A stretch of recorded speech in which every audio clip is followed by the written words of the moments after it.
chapter in the text. This is kind of an interesting situation. Dr. Russ is going to take over cognitive psychology after this. I think she's going to change the textbook too. Not that that's important. All the information that I've given you this semester should be similar to what she's going to be talking about. One of the problems that I have had with this textbook is that it's printed in England, and in England they spell things differently than we do in the United States. For one thing, they don't use Z's like in criticize, size. They use S's where we use Z's, and then they use more than we do. Color, Color, they spell Colour. Theater, they spell Theatre instead of Theater. Center, Center. They spell defense Defence instead of Defense.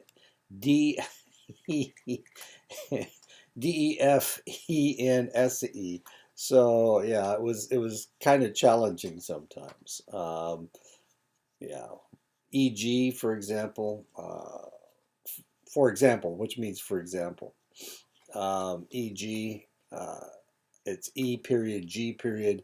They don't put a comma after the G, and we do in the United States. So there were little nuances. I probably noticed it any more than anybody else because I have a bachelor's degree in English, so it was fairly obvious to me. Anyway, it was a bit of a challenge. But she's going to be teaching this class in the fall, I believe. So there you go. Let's go ahead and get started on this chapter. As you can see, this guy's holding up a mask. That is a mask. It's not a face. It's not somebody painted with his face painted white with shocking blue eyes. It's a mask, so don't get too excited. Can't remember why I used that one. I just thought it was interesting. But we're going to be seeing that face throughout the lecture. Okay, cognition and emotion. Psychologists have made considerable progress in understanding human cognition. In spite of that success, there are doubts as to whether most research in cognitive psychology possesses ecological validity, which is the extent to which experimental findings are applicable to the real world. One of the main ways in which much research in cognitive psychology has lacked ecological validity relates to the participant's mood state when taking part in an experiment. And as you can imagine, you set up an experiment and you take them through the steps that they're supposed to take, but you didn't. One of the variables in the experiment is how they feel when they're doing the experiment. So that's something that you really can't control. Maybe they had a hard time finding a parking place. Maybe somebody cut them off in traffic, and so they were just a little bit angry. Maybe they're angry all the time. There's just lots of different factors when we're dealing with somebody's mood. Historically, researchers typically tried to ensure their participants were in a neutral mood state throughout the experiment, but then they have to define, well, what the hell is neutral mood? This is very different from everyday life, where our thinking, problem solving, and decision making often occur when we are happy, anxious, sad, or angry. In general terms, mood states are typically fairly long-lasting and lacking in intensity, whereas emotional states are usually fairly short-lasting but intense. But there is no sharp distinction between emotions and moods. Emotions and moods are parallel interacting processes. Many researchers use the term affect. It refers to positive and negative reactions and is applicable to both moods and emotions. The emphasis in research has been on mood states. They're easier to manipulate, and the induction of mild mood states possesses fewer ethical issues than the induction of intense emotions, especially negative ones. So you try to make somebody angry or something. Researchers have used several different techniques to manipulate individuals' mood state. Lynch et al. In 2011 conducted a meta-analysis based on 687 studies. Meta-analysis, of course, is a form of statistical analysis based on combining all the findings in a specific area to obtain an overall picture. They discovered that presenting emotional films was the most common technique, and that was used in about a quarter of the studies, 24%. Another popular technique, 20% of the studies, involved autobiographical recall, for example, describing an intensely negative or positive emotional experience. And when I was talking about EGs, this is what I'm talking about as an example. There you go. See, we put a E period, a G period, and then a comma, and the English don't. They just leave the comma out, and every time I did that, of course, it told me that there was a grammatical error.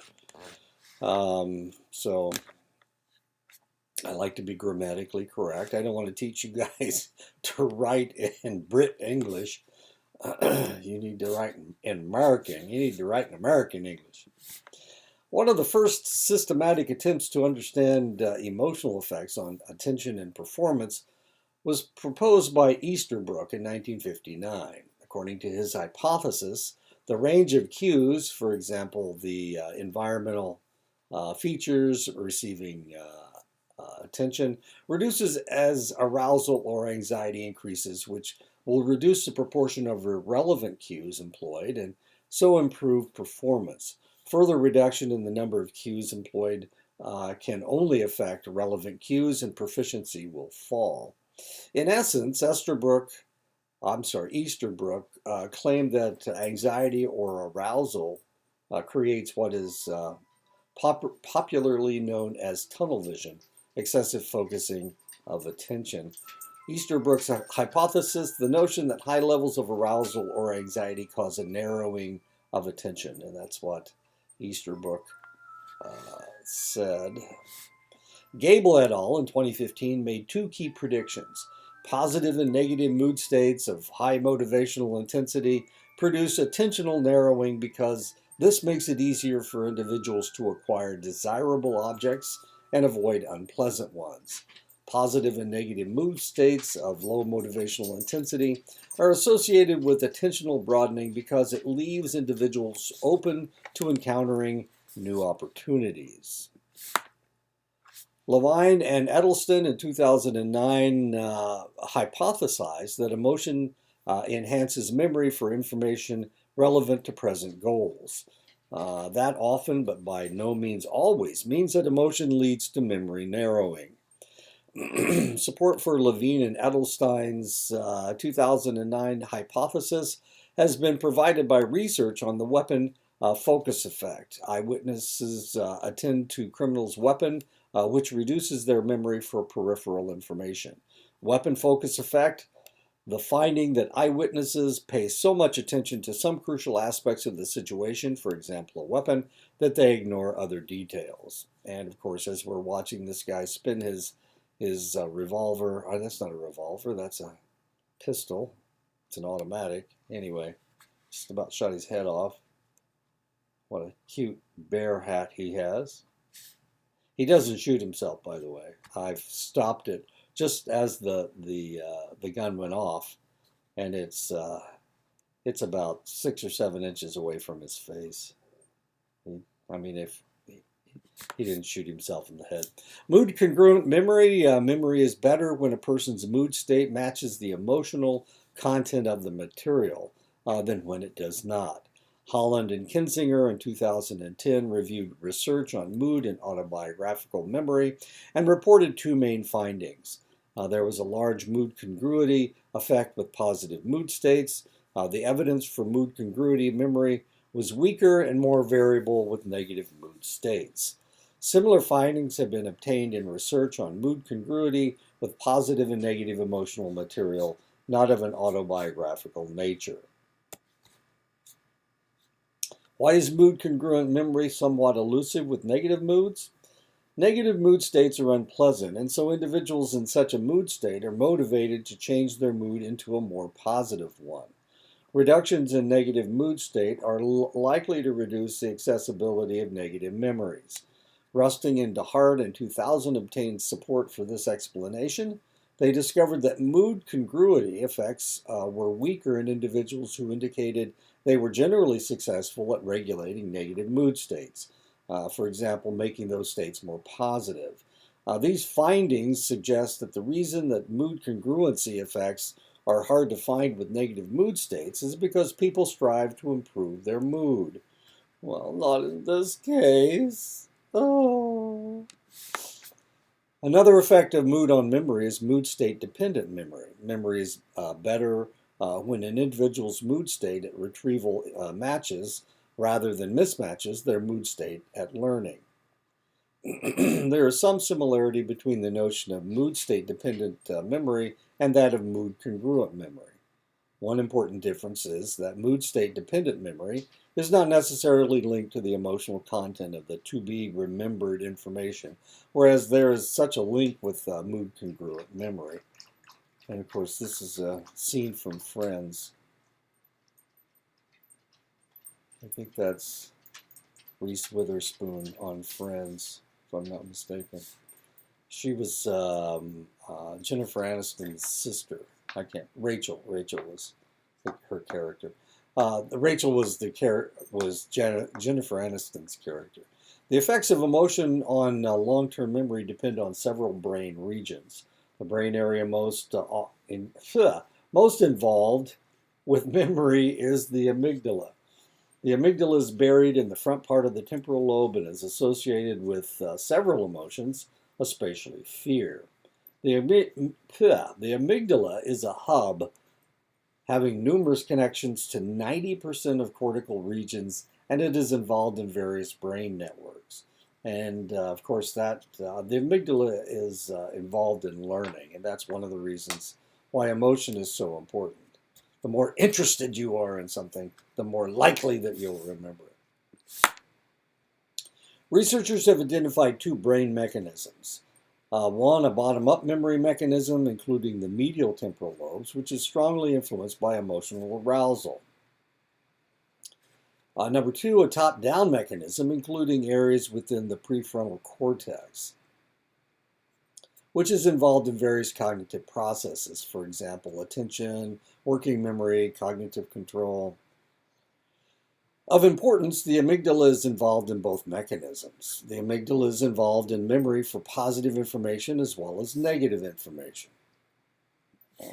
The essence of decision making is that it involves choosing among various options by expressing a preference for one of them, often in the absence of full information.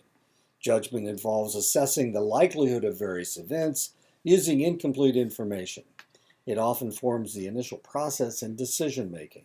Of particular importance to the decision making is whether our judgments about the future tend to be optimistic or pessimistic. Do you ever find yourself wondering what Batman would do in this situation? It is important to consider the effects of mood state on the cognitive strategies used. The emphasis here is on processes. A full understanding of the effects of a given mood state on judgment and decision making requires a consideration of the performance outcomes and the underlying processes leading to those outcomes. Another word that the Brits spell differently is judgment. They leave the E in judge. And in English, for the longest time, if you left the E in, boy, I'll tell you what, the Microsoft spelling just gave you a hard time, really hard time. It is important to distinguish between incidental and integral emotions. Incidental emotions are unrelated to the current task, judgment, or decision making. The positive effect you experience having passed an important examination may influence your subsequent judgments and decisions on totally different issues. Integral emotions arise from the current judgment or choice. Someone deciding whether to gamble a considerable amount of money on a risky project may experience anxiety. Anxiety is associated with worries and concerns about future threats. The event could be a past event, a future possible event, or a future probable event. Participants indicated that they would experience more anxiety with the future events, possible or probable, than with the past events, thus confirming the future orientation of anxiety. In contrast, participants reported more depression or sadness for past negative events than future ones. Since anxiety involves worry about future threats, it is unsurprising that it is associated with pessimistic judgments about the future to a greater extent than any other negative emotional state.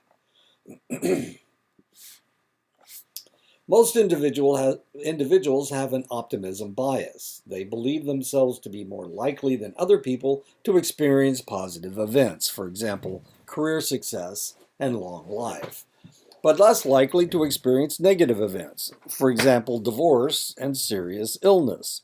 Anxious individuals exhibit less optimism bias than non-anxious ones. Lynch and Levine in 2005 asked college students to judge the likelihood of various positive and negative events happening to them compared to the average college student. Those put into a fearful mood were more pessimistic than those in a happy or neutral mood.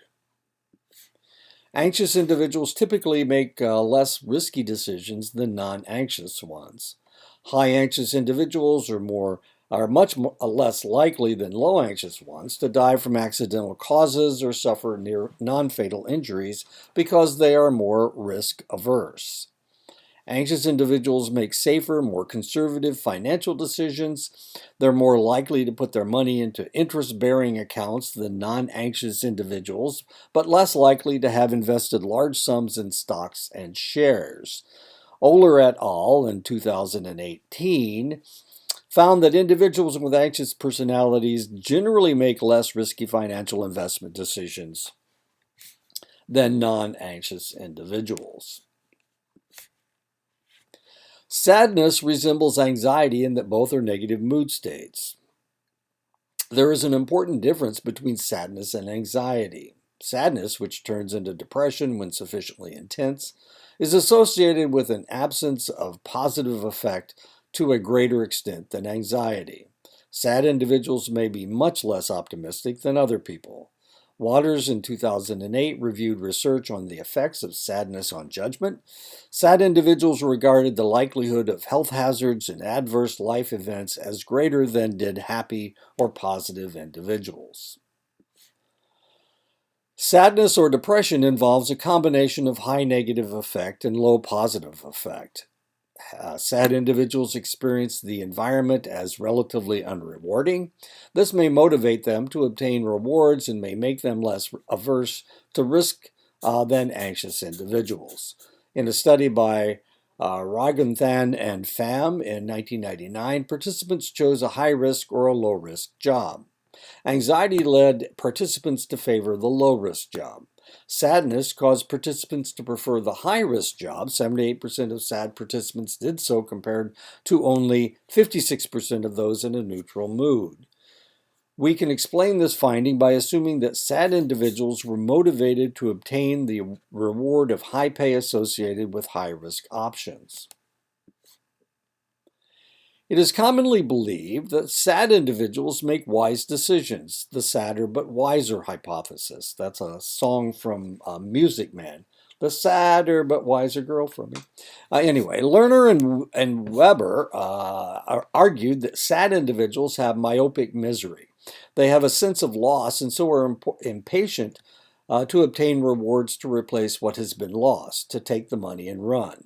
At risk of oversimplification, we can distinguish between analytic or systematic processing, slow and consciously controlled, and heuristic processing, relatively effortless and involves using heuristics or rules of thumb. Schwartz in 2000 uh, found that being in a sad mood increased the use of a processing strategy that involves paying much attention to details. In essence, this is analytic processing. One of the interesting studies that they did that I didn't include in the lecture or in the PowerPoint is that when somebody loses a loved one and they inherit money, a lot of times, if they are given the choice between taking the money now or waiting for a little bit of time before something else accumulates, they'll just take the money and get away from it. They're looking, of course, their mood is relatively negative because they've just lost a loved one. They're in grief. So a lot of times what they'll do is just try to get away from the situation. And the best way to get away from the situation is for them to just take the money, take whatever they can get right now, and get away from that so that they don't have to think about it anymore. The more they think about it, of course, the worse the grief gets, or the more prolonged the grief. And for this reason, a lot of people when they lose a loved one like that, will take the money and run.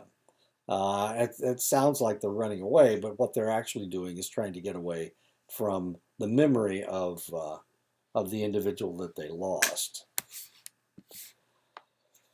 It is important not to exaggerate the similarities among negative emotions. That is especially the case with anger. It differs in several ways from other negative mood states, such as anxiety and sadness. Even though anger is typically regarded as a negative emotional state, it can often be a moderately positive emotion if an individual believes that they can control the situation and dominate those they dislike. Anger is very often associated with negative effect as well as positive effect. The events that cause anger are typically remembered as unpleasant. In addition, the consequences of anger, for example, aggression, violence, can cause very negative emotional states. There are striking differences between the effects of anger compared to the other negative mood states. In a review, Waters in 2008 found that anger associated with relatively optimistic judgments about the likelihood of negative events, whereas anxiety and sadness were both associated with pessimistic judgments. The optimism of angry individuals is surprising in view of the fact that individuals who are characteristically angry are more likely than other people to have cardiovascular problems and to be divorced. Anger is different from other negative mood states in that it is associated with a sense of certainty about what has happened and with perceived control over the situation. Anxious and sad individuals have much less perceived control and feel themselves at the mercy of fate and of other people. Thus, they are pessimistic about the future. One example of how anger can lead to positive emotional states is Schadenfreude, which I should have made. That's a German word. This involves experiencing pleasure at the misfortune of disliked others. As long as they're in pain, that makes you feel good. As long as somebody else that you don't like is suffering, you feel better. And that's known as Schadenfreude. And of course, the Charlie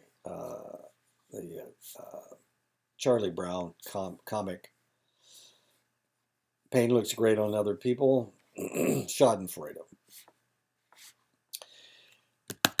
I should have italicized Schadenfreude. It's a foreign word. It's a German word. My mistake. It is popularly believed that anger greatly reduces our ability to think rationally and to make good decisions. The American philosopher Ralph Waldo Emerson expressed his belief when he argued that anger blows out the light of reason. Zhang and Chan in 2016 found in a review that anger was associated with aggressive and risky driving and also with driving errors. Since angry individuals perceive themselves as having a higher level of control over situations, we might expect them to make risky decisions. Individuals with angry or aggressive personalities made riskier financial decisions. For example, they were more likely to have invested money in stocks and shares than non-angry or aggressive individuals. While most research indicates that anger increases the riskiness of decision making, there is some evidence this is more true of men than of women. Ferrer et al. In 2017 made use of a task on which money could be earned by pumping up balloons provided they did not burst. Angry male participants engaged in riskier decision making than sad or neutral ones. Angry female participants did not exhibit risky behavior even though they experienced as much anger as male participants. The most plausible explanation of the above gender difference, based on previous research, is that men experience greater feelings of personal control following anger than do women. Angry women's relatively weak feelings of control may prevent them from engaging in risky behavior. And so, if you want to know what happened, the men tended to blow up the balloons and make them explode and didn't make nearly as much money. And they got angrier and angrier and angrier. And the women did much better on the blowing up the balloons than the men did. According to Litvak et al. In 2010, anger leads to increased use of heuristic processing and reduced use of analytic processing. If angry individuals engage in little analytic processing, their decision making would probably be unaffected if they performed an additional task designed to prevent analytic processing in the decision-making task. Moons and Mackey argued that mild or moderate anger, not accompanied by high levels of reported arousal, is associated with analytic processing. In contrast, intense anger involving high levels of arousal may lead to reduced reliance on analytic processing and more reliance on heuristic processing.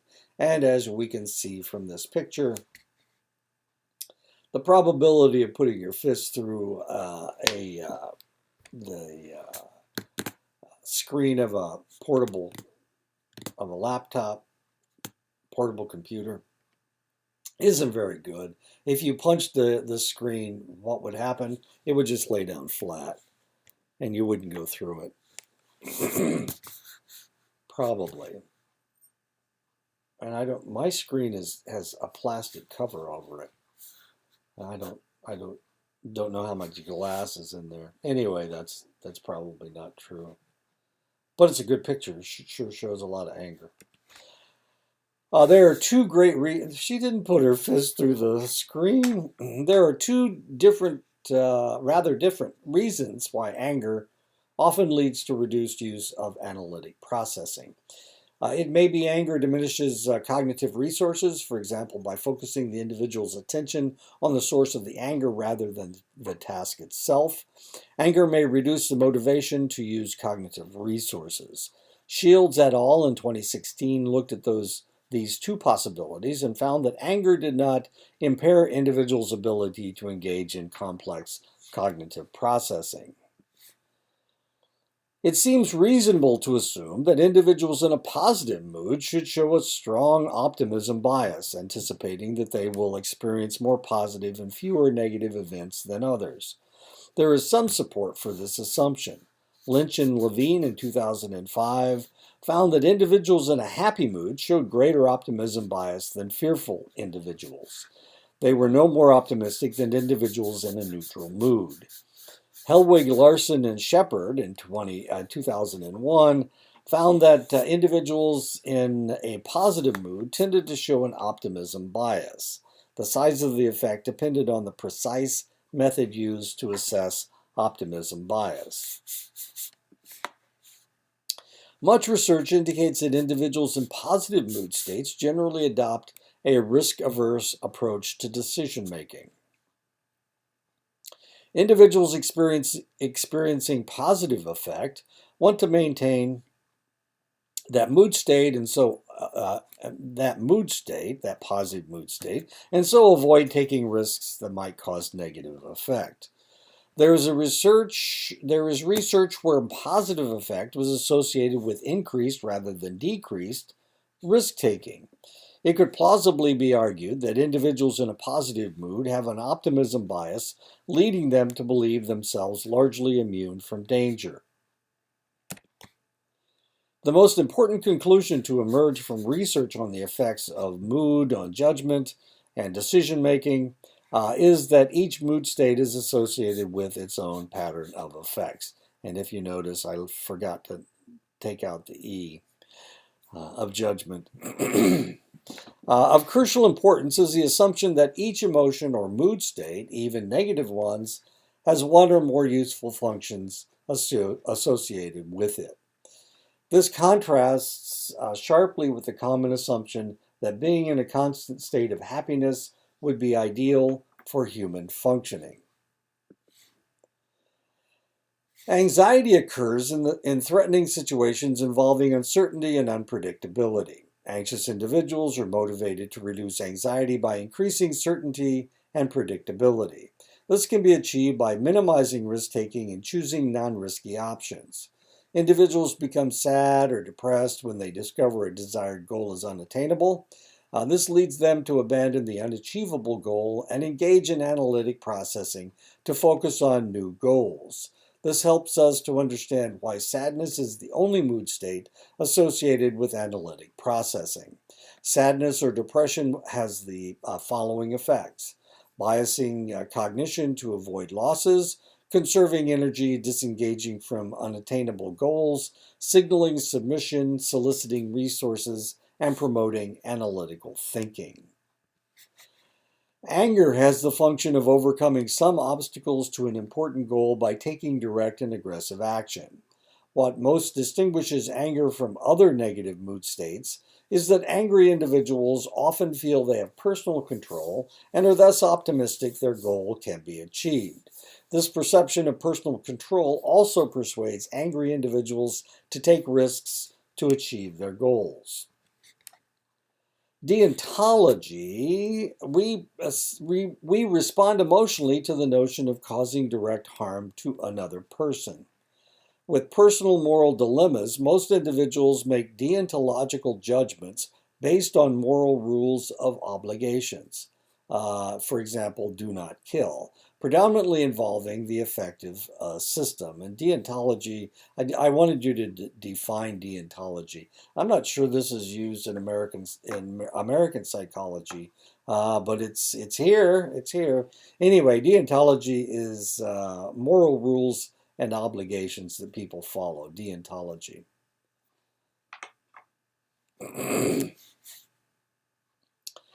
Most people make utilitarian judgments based on maximizing the consequences using the cognitive system.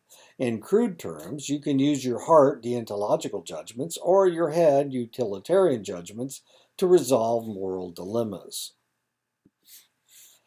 Blanchette et al. In 2014 argued that a key factor in reasoning when emotional is relevance, whether the affective state is associated with the semantic contents of the reasoning task. Reasoning performance is impaired when the emotion is irrelevant, but not when it is relevant. When emotional stimuli are irrelevant, they attract attention and activate task-irrelevant information that requires processing resources. This additional processing leads to impaired performance. When emotional stimuli are relevant, they activate task-relevant information and so do not lead to performance impairments. There is evidence that emotional relevance can enhance reasoning performance. Blanchette et al. In 2007 asked participants in London, England, London, Canada, and Manchester, England, to reason about neutral statements, generally emotional statements, and statements emotionally relevant to terrorism. This is right after the English there were terrorist attacks in England from ISIS. The three groups differed only with respect to reasoning about statements related to terrorism. The group most emotionally affected by the terrorist attacks, those living in London, England, had the best reasoning performance on such statements. And that makes a lot, and that has to do with relevance. And that is the end. Thank you for being so patient with me. It's been a tough semester. Trying to get all of this put together. This is not my favorite topic, as I told you before, and I hope I didn't present it in a way that you guys uh, didn't accept the information that I was giving you. That's always a fear. But like I said before at the beginning of the lecture, Dr. Russ, as a matter of fact, she just contacted me yesterday and said, "Is it okay if I take this class?" And I said, "Yeah, not my favorite class."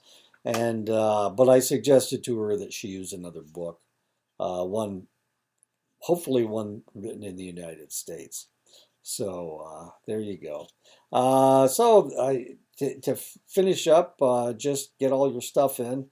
You have until the 8th of December to get all your stuff in. I think I have to turn in grades on the 9th. Let me see. When is the 9th? No, I have to turn in grades on the 10th of December. So you've got until the 9th to get your stuff in. I haven't really looked at a calendar. Next week is Thanksgiving. Have a happy Thanksgiving. And this is, like I said, this is the last chapter, so you've got 3 weeks to get everything in. Okay, I'll talk to you. I'll talk to you later if you take any more of my classes anyway.